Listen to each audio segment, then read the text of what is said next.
Hi everyone, Sean here from PropertyOffice. I wanted to put together a small video to show you a new tool for comparing options when it comes to property.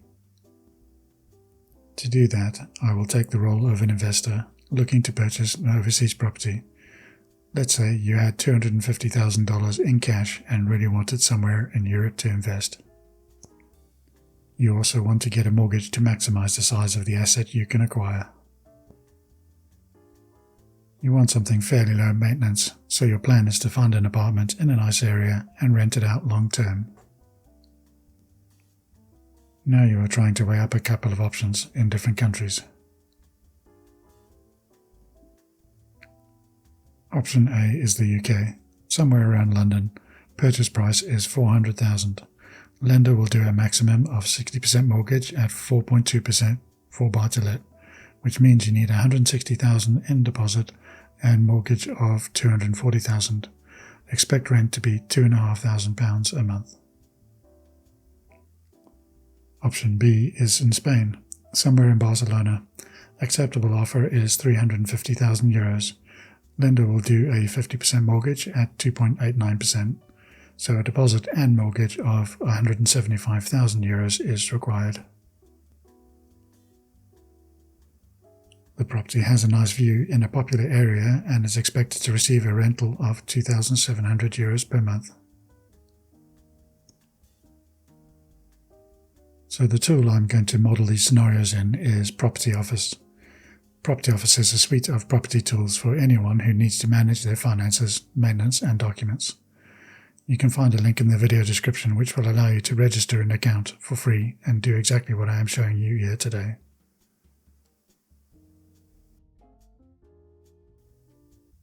After you register, you will land on the PropertyOffice desktop, which looks like the screen you see here.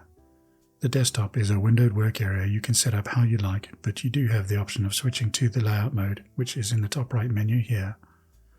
For this demo, I am registered as an investor from the US.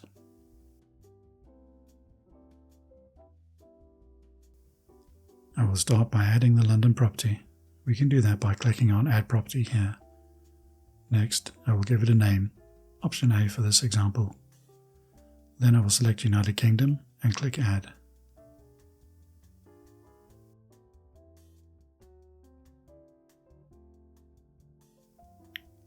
Once created, I will click on it in the Explorer window.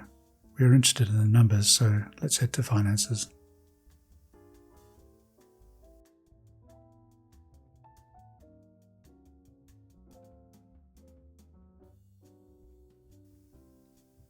Let's start with a mortgage by clicking on Mortgage and then Add Mortgage.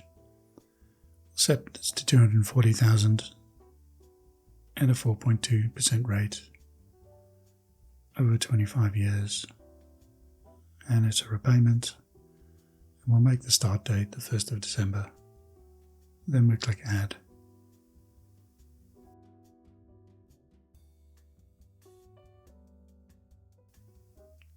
Now let's do the lease. So we will click on Lease and then Add Lease. We'll set this to the 1st of December and make it 12 months. And we'll set the rent to 1st of December, $2,500 per month, and we'll take a 6-week deposit. Then we click Add and wait for this to be done.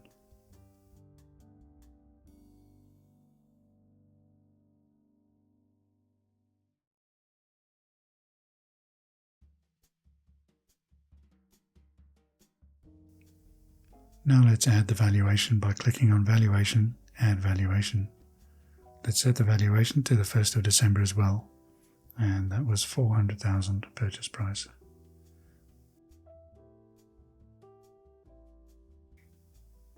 Okay, that is option A done. Let's close that window down and go to option B, which is the same routine. Go back to Property Explorer and click Add Property. We'll put option B as the name, and then we'll use the drop down and select Spain. We'll click on Add then. Once created, we will click on it and then go to Finances.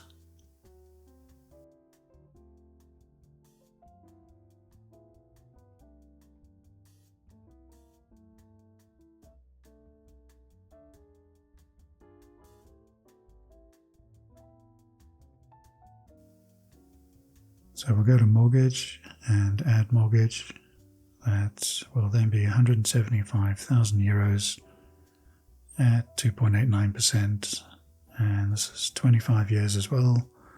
It'll be a repayment, and we'll start on the 1st of December, and just click Add.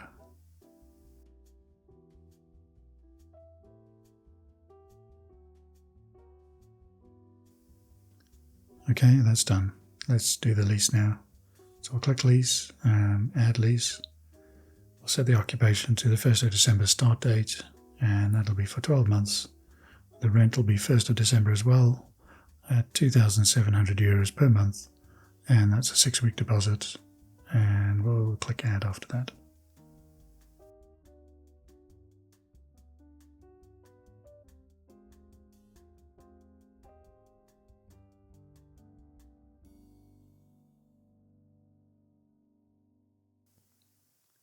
So that's done now. Thirdly, the valuation. So let's click on Valuations and Add Valuation. We'll set this to the 1st of December, and this is €350,000. Click Add.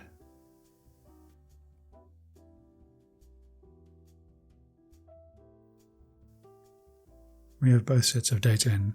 Now let's see how we can compare the two. I will do that by using the Portfolio tool that is available from the menu in the top left. Let's click on Home and then Portfolio. That will open up this window, which will show you all of your properties grouped together by country. You get a monthly breakdown of the mortgage, leases and valuations we added in the previous steps.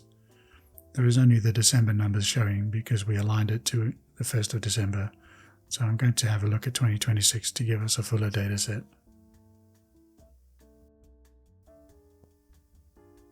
Now we have both properties here, but one is showing numbers in the UK sterling and the other is in euros.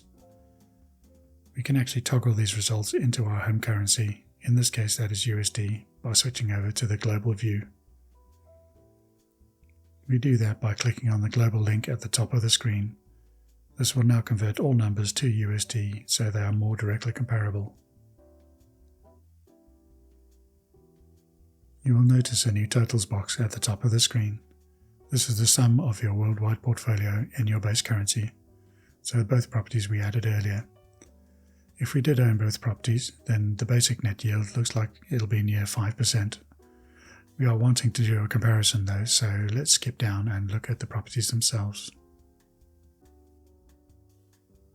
Well, for Spain, the income over 11 months of 2026 is going to be 34.5k, and the income for the UK will be 36.2. That is offset by the significantly more expensive debt, nearly double, which means we actually net out quite a bit more from Spain. Look at that, 23k versus nearly 16. In the UK, you are looking at a 3.6% net, which is a profit, but not the greatest margin. In Spain, we are looking at 6.45, which is much healthier. In the UK's favour though, look at the equity position by the end of 2026, 10 grand more.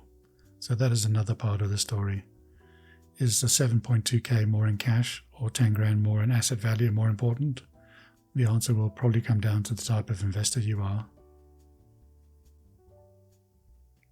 Now bear in mind there are other variables that are not taken into consideration, like maintenance, taxes and market fluctuations, but this should already take much of the legwork out of sketching up these types of scenarios.